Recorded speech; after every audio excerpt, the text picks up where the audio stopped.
Aujourd'hui, nous célébrons la fête du corps du Christ, qu'on appelle aussi la fête du Saint-Sacrement, qu'on appelait autrefois la fête de Dieu.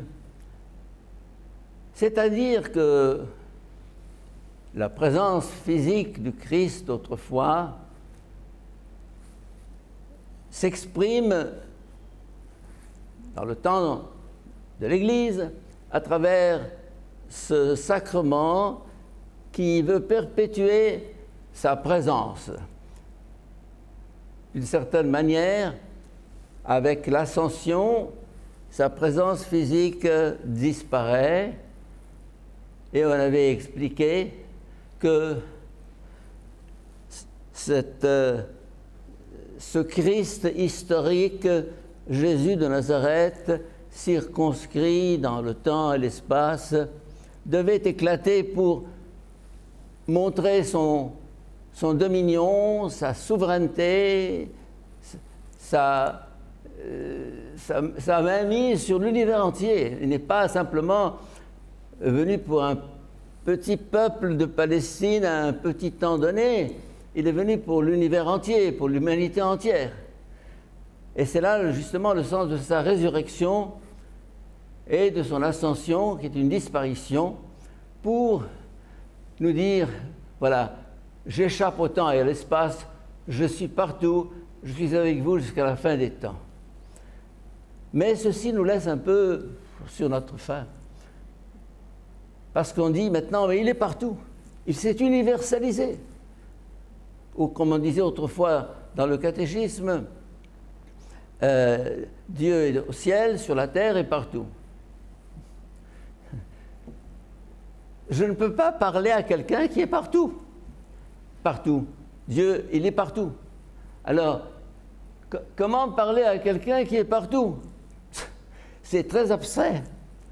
J'ai besoin d'un visage. J'ai besoin d'un vis-à-vis.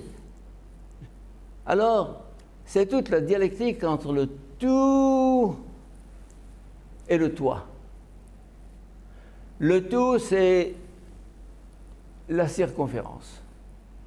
Et le toi, c'est le centre. Le tout, c'est la sphère. Et le toi, c'est le cœur de la sphère. C'est le point central. Alors,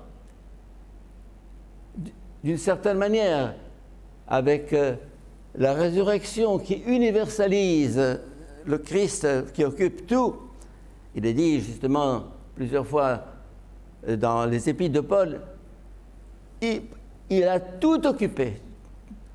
Le ciel, la terre, les enfers, l'Orient, l'Occident. Mais alors, là, il manque quoi? Il manque cette dimension historique, concrète, dont nous avons besoin pour parler à Dieu. Je ne parle pas à un espace indéfini. Je ne parle pas à une abstraction philosophique. Je ne parle pas à un concept métaphysique. Je veux parler à quelqu'un.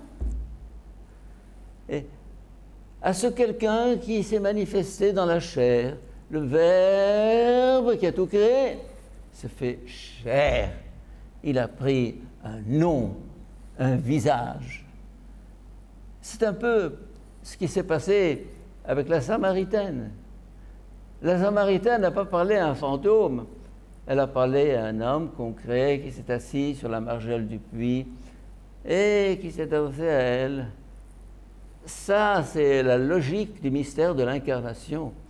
La révélation judéo-chrétienne ne nous présente pas un Dieu abstrait, métaphysique, cet axiome éternel qui résonne au-dessus des choses, comme disait Taine.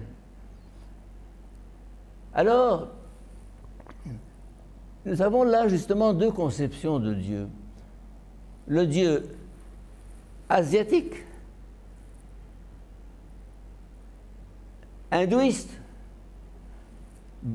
bouddhiste, le nirvana, la réalité, le grand tout, the real, comme on dit en anglais. Ah, là, c'est digne de Dieu. Et puis, la vision biblique, le Dieu de l'histoire, le Dieu qui parle à l'homme, le Dieu qui visite l'homme, le qui chemine avec l'homme, le Dieu qui nous tient par la main, le Dieu qui nous parle, le Dieu qui partage nos repas, qui chemine avec nous sur la route. Et une chose qui m'a frappé justement dans la lecture d'aujourd'hui, c'est on parle du Dieu qui chemine avec son peuple au désert et on dit c'est lui qui t'a fait sortir du pays d'Égypte, c'est-à-dire du pays de servitude. C'est lui qui t'a fait traverser ce désert vaste et terrifiant, pays des serpents et des scorpions, de la sécheresse et de la soif. C'est lui qui, pour toi, a fait jaillir l'eau de la roche la plus dure. C'est lui qui, dans le désert, t'a donné la manne, cette nourriture inconnue de tes pères. C'est lui qui.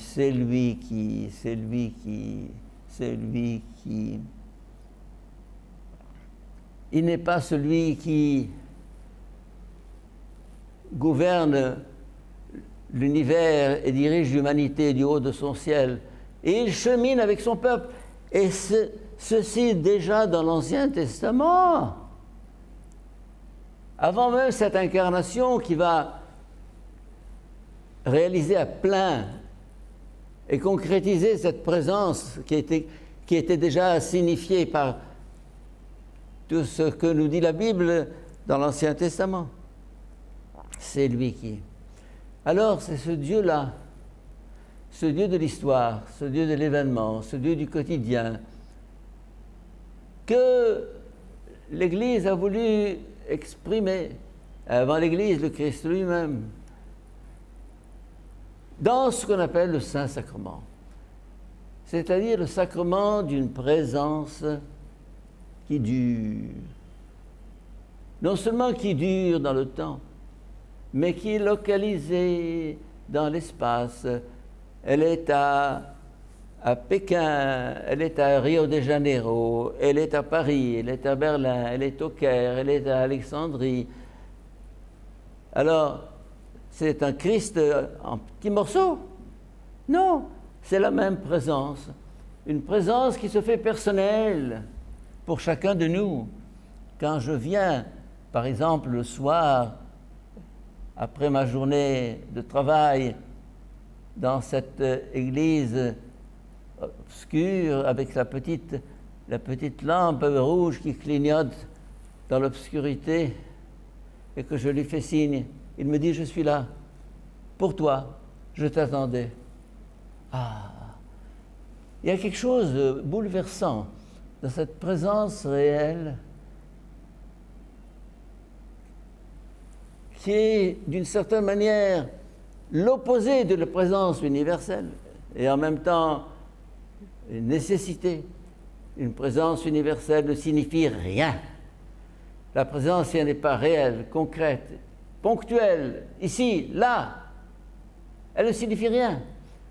Et c'est là justement le mystère chrétien, résumé dans cette fête Dieu qu'on appelle la fête Dieu, la fête du Dieu avec nous, de l'Emmanuel, pas un Emmanuel qui s'est évanoui dans le temps il y a 20 siècles, mais un Emmanuel qui dure. Alors, entre le Dieu impersonnel, abstrait, métaphysique, et le Dieu païen, contenu, enfermé dans les limites d'une idole, d'un talisman, d'un fétiche, il y a le Dieu chrétien qui est à la fois le tout et le toi, le créateur du ciel et de la terre et le bien-aimé auquel je m'adresse. Eh bien, que cette fête du Saint-Sacrement nous aide à comprendre que la présence du Christ, au-delà de son ascension, au-delà de la Pentecôte, se concrétise pour chacun de nous dans ce signe, des signes qu'on appelle le sacrement du corps du Christ, qui perpétue sa présence à travers le temps et dans chaque point de l'espace, pour moi, ici, aujourd'hui. Amen.